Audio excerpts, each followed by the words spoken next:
1 in every 10 BMWs sold is an X1, and that figure's set to rise as the compact SUV segment continues to grow. This improved version of the F48 Series Mark II model aims to capitalise on this sector's popularity, providing potential Qashqai class buyers with a premium badged option that's now an even classier choice. Efficiency, practicality and cabin quality are all strong points, plus there's now the option of plug-in hybrid power if you want it. So will this revitalised X1 continue to hit this segment's sweet spot? That's what we're here to find out. You don't primarily buy a compact SUV of this kind to throw it about, though if you do so here, you'll actually find that this car is slightly more interesting to drive than most of its class counterparts. Why? Well, because all the key elements are in place for a decent driving experience, namely a low centre of gravity, a wide track, optimised weight, a stiff body structure, and, as you'd expect from a BMW, near perfect 50-50 weight distribution. And don't get us wrong, this car isn't one you take out and drive just for the fun of it, but if you do have to push on in this BMW, there's a bit more to the experience than is the case with most rivals. As before, the engine you choose will dictate whether your X1 is available in either front-driven S-Drive guise or all-wheel driven X-Drive form.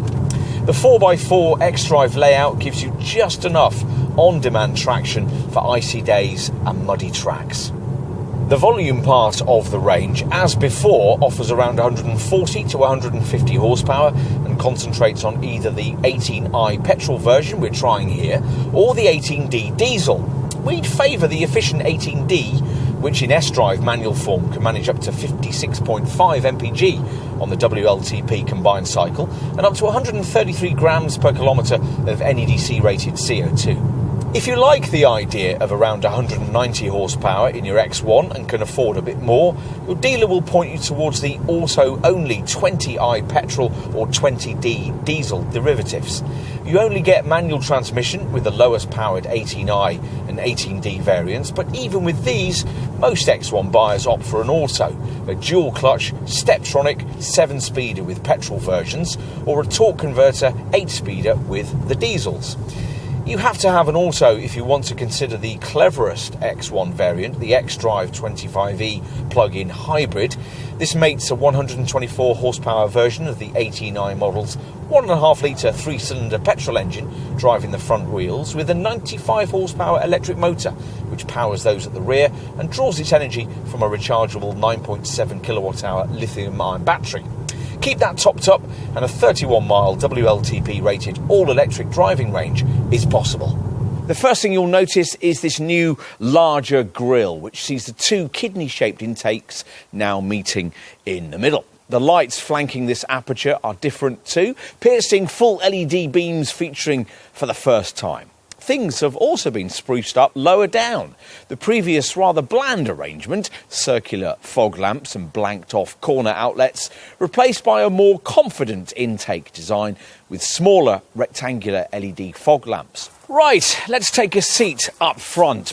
This is the part of the X1 that we think will really sell this car to potential buyers.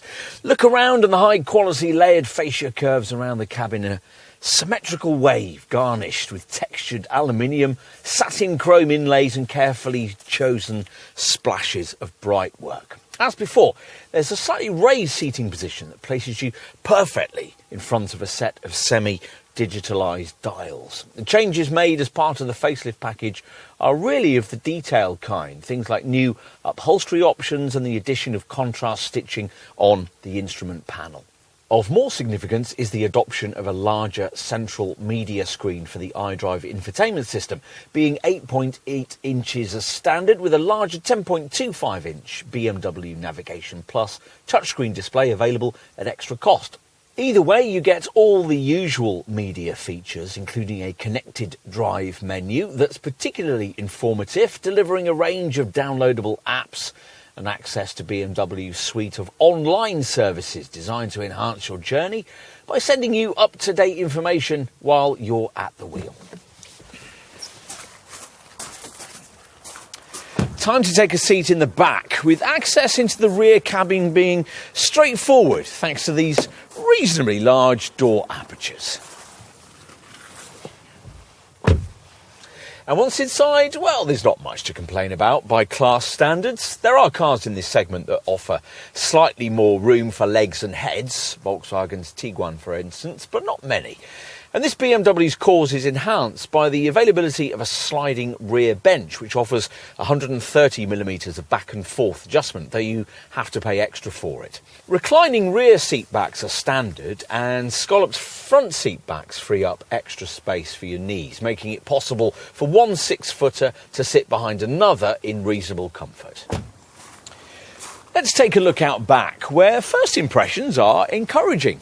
Once the powered hatch rises, you're provided with a very reasonable 508 litres of cargo capacity. To give you some context, you're looking at the same sort of space as you get in BMW's 3 Series Touring Estate, and only 42 litres less than is provided by the brand's supposedly much larger X3 model. And in summary, well, we can see why this X1 is the best-selling contender of its kind. The brand might continue to prefer not to call this an SUV, but the truth is that amongst compact models, this X1 continues to epitomise the kind of car that term now defines in today's market. It delivers all the key elements needed from a modern, fashion-led compact family crossover, but also has an essential dose of that BMW want one factor that's done so much for the Munich maker's sales. You'll need to be convinced of that to choose one, but if you are, you'll find this Bavaria model difficult to ignore in this overcrowded sector. The X factor? You might well think this car has it.